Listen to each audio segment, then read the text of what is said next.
So back here at home, there's still lots of questions about how Trump's tariffs will play out in the ongoing NAFTA negotiations. Bruce Heyman is the former U.S. ambassador to Canada, and he's joining us now from Chicago. Bruce, thank you for your time today. Thanks. Good morning. Good morning to you. What is your reaction to the tariffs that have been imposed now by the U.S.?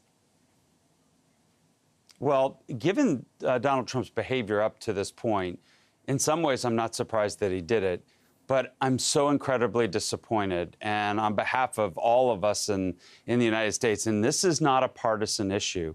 You will hear Republicans all through Washington coming out with great frustration here, that I will tell you that on behalf of all of the Americans who love and cherish this relationship, I'm sorry we're in this situation, and I look forward to finding paths to resolve it. But it's incredibly disappointing, and it's misguided, it's inappropriate, it may in fact even be illegal, and just not a way you treat your best friend. And I am curious as to what you think will actually happen between this very important relationship between Canada and the U.S. Well, I hope this doesn't just continue to get ratcheted up. And I think that the Prime Minister and the Foreign Minister did the right thing at putting a July 1st deadline on your tariffs to the United States, giving this some space. And perhaps we can use the G7 as a means to do some sidebar conversations to lower the temperature here and try to find a path to, resolving not only this, but taking a good path to NAFTA. But I'll tell you, the language the president has used to the Mexicans last week, to the Canadians and all of you today even, he's continuing to lean in a hostile way, which is going to make this much harder. I'm curious to get your take, Bruce, if I may, in terms of the Canadian government's response, because they had some very targeted industries, and it was a political move because we're talking about industries that have a key role to play in the upcoming midterm elections. So the Canadians know us as well as anybody on the planet, and I worked very closely trying to resolve the country of origin labeling issue that we had while I was the ambassador, and there was very targeted responses that were, generated by the Canadian government. This is something that I think is, appropriate. I never like to see, penalties put on the American people as an American, but I understand full well why the Prime Minister and the Foreign Minister did this. And look, this is now not just a U.S.-Canada issue. And I think as your prior guests were talking about, this is Europe, this is Mexico, this is Canada, this is a broad section of U.S. allies around the world.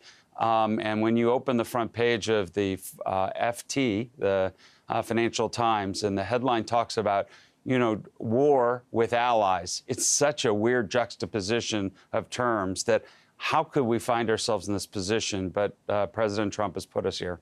And so then who stands to lose the most, do you think, Bruce? I think everybody does. I think the American people stand to lose the most longer term, though. Because people are spending the time here in the last 24 hours looking at this economically. And yes, you can sit down and say, well, what industry is going to affect what district and how much money will be raised through tariffs and what will be the impact on the economy. But that's not the issue. The issue is the trust and bond and relationship and partnerships that we have, not only with Canada, but around the world.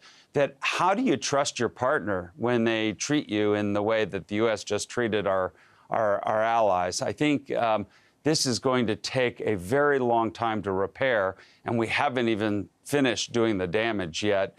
I'm hopeful we change course here soon, and hopefully Republicans. There's a divide in the West Wing as to how this should proceed, and unfortunately, the isolationists and protectionists have the president's ear right now. And of course, this is all happening with the looming G7 meetings coming up next week in Canada. So how does this play into it? Well, it's going to be a very tense, I think, period of time with the president there and the other, the other leaders from around the world. most of which are being impacted by his hostile actions. Can you imagine walking into this meeting, knowing, of course, that the biggest issue that the U.S. has in its trading relationship is with China, yet our allies are being punished at a greater level than we're punishing China? And so the Washington Post illuminated that quite well today, which is, you have to scratch your head. Why are you going after your friends at a greater level than the one who's giving you the most trouble? Bruce Heyman. I'll tell you, Putin and Xi must really love this. It's certainly going to be interesting to see what happens around the world now. Bruce Heyman, former U.S. ambassador to Canada, we really appreciate you coming on our program, and we thank you for your insight.